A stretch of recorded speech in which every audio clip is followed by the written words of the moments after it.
Hello അസ്സലാമു അലൈക്കും. ഇപ്പോൾ നല്ല മഴയല്ലേ, അപ്പോൾ എല്ലാവരും സേഫായിരിക്കണേ. എല്ലാവരും സേഫാന്ന് വിചാരിക്കുന്നു. അപ്പം ഇന്നൊരു വെളുത്തുള്ളി അച്ചാറിൻ്റെ വീഡിയോ ആയിട്ടാണ് വന്നിട്ടുള്ളത്. അതിന് വേണ്ടി നമ്മൾ നല്ല 1 കിലോളം വെളുത്തുള്ളി എടുത്ത് വെച്ചിട്ടുണ്ട്. പക്ഷേ അതിൽ തൊലിച്ച് വരുമ്പോൾ കുറച്ച് തന്നെ ഉണ്ടാവുള്ളൂ, അതിൽ പകുതി കളയാനൊക്കെ ഉണ്ടാവും. അതിന് ഇഞ്ചി എടുത്തിട്ടുണ്ട്, പച്ചമുളക് എടുത്തിട്ടുണ്ട്, വേപ്പില എടുത്തിട്ടുണ്ട്. പിന്നെ ഞാൻ കുറച്ച് വെളുത്തുള്ളി തൊലിച്ച് വെച്ചിരുന്നു. പിന്നെ നമുക്ക് നല്ലെണ്ണ വേണം. അപ്പോൾ നല്ലെണ്ണ എടുത്തിട്ടുണ്ട്. പിന്നെ കായപ്പൊടി. അപ്പോൾ ഇതൊക്കെയാണ് വേണ്ടത്. പിന്നെ കുറച്ച് നമ്മൾ മുളക് പൊടി മഞ്ഞൾപ്പൊടിയൊക്കെ വേണം. അപ്പോൾ നമ്മൾ എടുത്ത് കാണിച്ചിട്ടില്ല. അപ്പോൾ നമുക്ക് ഉണ്ടാക്കണം നോക്കാം. അപ്പോൾ ഇതൊക്കെ നമുക്ക് ചെറുതാക്കി അരിഞ്ഞ് വെക്കാം കേട്ടോ. അപ്പോൾ ഇഞ്ചിയും പച്ചമുളകും മുളകൊക്കെ നമുക്ക് ചെറുതാക്കി അരിഞ്ഞ് വെച്ചിട്ടുണ്ട്. പിന്നെ അതിന് ശേഷം നമുക്കൊരു പാൻ എടുത്തിട്ട് അതിലേക്ക് ഉലുവയും കടുകൊന്ന് വറുത്ത് പൊടിച്ച് വെക്കാം കേട്ടോ. അപ്പോൾ ഞാനത് ഗ്യാസ് ഓണാക്കിയിട്ടൊന്ന് വറക്കുന്നുണ്ട്. നമുക്കൊന്ന് പൊടിച്ച് മാറ്റിയെടുത്ത് വയ്ക്കാം. അതിനുശേഷം ഞാൻ ഒരു കുപ്പി നല്ലെണ്ണ എടുത്തിട്ടുണ്ട്. എണ്ണ നമുക്ക് ആവശ്യത്തിനനുസരിച്ച് ഒഴിച്ച് കൊടുക്കാം. അപ്പോൾ എണ്ണയിലാണ് ഉണ്ടാക്കുന്നത്. അപ്പോൾ കേട് വരാണ്ടിരിക്കുക ഏറ്റവും നല്ലത് എള്ളെണ്ണയാണ് കേട്ടോ. അപ്പോൾ എണ്ണ എടുത്ത് ഒഴിച്ച് കൊടുത്തിട്ടുണ്ട്. അപ്പോൾ എണ്ണ ഒന്ന് ചൂടായി വരുമ്പോൾ നമുക്ക് ആദ്യം കടുക് ഇട്ട് കൊടുക്കാം. അപ്പോൾ കടുക് ഇട്ട് കൊടുത്ത് നല്ലതുപോലെ ഒന്ന് പൊട്ടി വരട്ടെ. അപ്പോൾ എൻ്റെ വീഡിയോ ആദ്യമായിട്ട് കാണുന്നവർ ലൈക്ക് ചെയ്യാനും സബ്സ്ക്രൈബ് ചെയ്യാനും മറക്കരുത്. വീഡിയോ സ്കിപ്പ് ചെയ്യാണ്ട് കാണുക. അപ്പോൾ കുറച്ച് ഉലുവ ഉണ്ട്, കാരണം നമ്മൾ ഉലുവയും കടുകും പൊടിച്ച് വെച്ചിട്ടുണ്ടല്ലോ.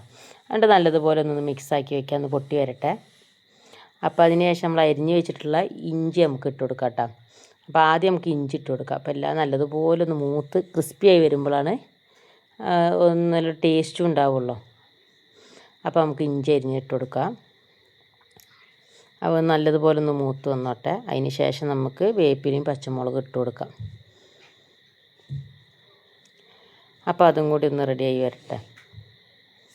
അത് നല്ലതുപോലെ നമുക്കൊന്ന് മിക്സാക്കി മാറ്റി വയ്ക്കാം. അപ്പോൾ അതൊന്ന് മൂത്ത് വന്നിട്ടുണ്ട്. അതിന് ശേഷം നമുക്കതിലേക്ക് വെളുത്തുള്ളി ഇട്ട് കൊടുക്കണം കേട്ടോ. കാരണം ഇതേപോലെ ബ്രൗൺ കളറായി വന്നിട്ടുണ്ട്. അപ്പോൾ നമുക്കൊന്ന് വെളുത്തുള്ളികളൊക്കെ ഒന്ന് അതിലേക്ക് ഇട്ട് കൊടുക്കാം. അപ്പോൾ വെളുത്തുള്ളി ഒന്നും നടുവൊന്നും കീറിയിട്ടില്ല, നമ്മൾ അങ്ങനെ ഇട്ടാലേ വെളുത്തുള്ളി രസമുള്ളൂ കേട്ടോ. അപ്പോൾ അതൊക്കെ കഴുകി വെച്ച വെളുത്തുള്ളി നമ്മൾ അതിലേക്ക് ഇട്ട് കൊടുക്കുന്നുണ്ട്. കുറച്ച് നമുക്ക് അതിലേക്ക് ഇട്ട് കൊടുക്കാം. അപ്പോൾ ഇട്ടതിന് ശേഷം നല്ലതുപോലെ ഒന്ന് കുറച്ച് നേരം നമുക്കൊന്ന് വഴറ്റി കൊടുക്കാം കേട്ടോ. എല്ലാ എണ്ണയും ഇതൊക്കെ നന്നാകെ ഇതിൽ നിന്ന് മിക്സായി വന്നിട്ട്. അപ്പോൾ ഇതാക്കിയതിന് ശേഷം നമുക്ക് ഒന്ന് കുറച്ച് നേരം ഒന്ന് വേവാൻ വെക്കാം കേട്ടോ. അതിന് ശേഷം നമ്മൾ പൊടികൾ ഇട്ട് കൊടുക്കുന്നത്. അപ്പോൾ വെളുത്തുള്ളി അച്ചാർ തിന്നാൻ നല്ല രസമാണ്, പക്ഷേ ഈ വെളുത്തുള്ളി തൊലിക്കണ കാര്യം ആലോചിക്കുമ്പോൾ ഭയങ്കര മടിയാണ്. അപ്പോൾ ഇത് നമുക്കൊന്ന് മിക്സാക്കി എടുത്ത് വയ്ക്കാം കേട്ടോ. പിന്നെ അതിന് ശേഷം നമുക്കതിലേക്ക് മുളക് പൊടി ഇടാം. ആദ്യം ഞാൻ ഒരു ടീസ്പൂൺ മഞ്ഞൾപ്പൊടി ഇട്ട് കൊടുത്തിട്ടുണ്ട്. പിന്നെ അതിന് ശേഷം നമുക്ക് മുളക് പൊടി ഓരോരുത്തർ എരിവിനനുസരിച്ച് ഇട്ട് കൊടുക്കുക. അപ്പോൾ നമ്മളിത് വീട്ടിൽ പൊടിച്ച മുളക് പൊടി ആകുമ്പോൾ നല്ല എരിവുണ്ട്. അപ്പോൾ ഞാൻ 2 ടീസ്പൂൺ മുളക് പൊടി ഇട്ടിട്ടുള്ളൂ. ഇനി എരിവ് കുറവാണ് നമുക്ക് ഇനി ഇട്ട് കൊടുക്കണം. പച്ചമുളക് ഇട്ട് കൊടുത്തിട്ടുണ്ടല്ലോ. എന്നിട്ട് നമുക്ക് ഗ്യാസ് ഒന്ന് ഓഫാക്കിയിട്ട് വേണം ഈ പൊടികളിടാൻ, അല്ലെങ്കിൽ അടി കരിഞ്ഞു പോകും. അപ്പോൾ അതിന് ശേഷം നല്ലത് മിക്സാക്കിയതിന് ശേഷം നമുക്കൊന്ന് ഗ്യാസ് ഓണാക്കി കൊടുക്കാം. പിന്നെ അതിന് ശേഷം നമ്മൾ സുർക്കയാണ് കേട്ടോ. അപ്പോൾ സുർക്ക നമുക്ക് ഒഴിച്ച് കൊടുക്കാം. പാകത്തിന് ഒഴിച്ച് കൊടുത്താൽ മതി. എന്തെങ്കിലും കുറവുണ്ടെങ്കിൽ നമുക്ക് പിന്നെ ഇട്ട് കൊടുക്കാം. അപ്പോൾ ഇത് ഗൾഫിക്ക് ഇക്കാക്ക് കൊടുത്തേക്കാൻ വേണ്ടി ഉണ്ടാക്കിയതാണ് കേട്ടോ. അപ്പോൾ ഞാൻ ഒരുപാട് കേട് വരാനും പാടില്ലല്ലോ. അപ്പോൾ നമുക്ക് സുർക്കൊക്കെ ഒഴിച്ച് കൊടുത്ത് നല്ലതുപോലെ ആക്കിയിട്ടുണ്ട്.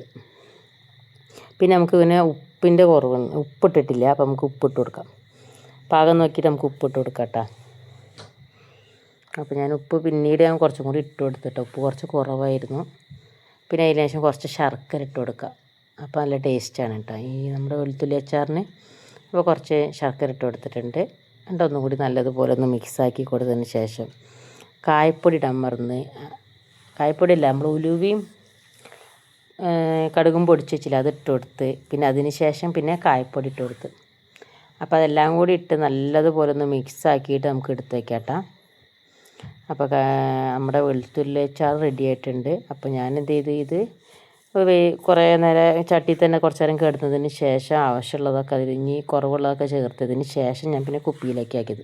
അപ്പോൾ വെളുത്തുള്ളി അച്ചാറിൻ്റെ എല്ലാവരും ഇതുപോലെ വെളുത്തുള്ളി അച്ചാറൊന്ന് ഉണ്ടാക്കി നോക്കണം. അപ്പോൾ ഇഷ്ടപ്പെട്ടാൽ ലൈക്ക് ചെയ്യാനും സബ്സ്ക്രൈബും ചെയ്യാനും മറക്കരുത്.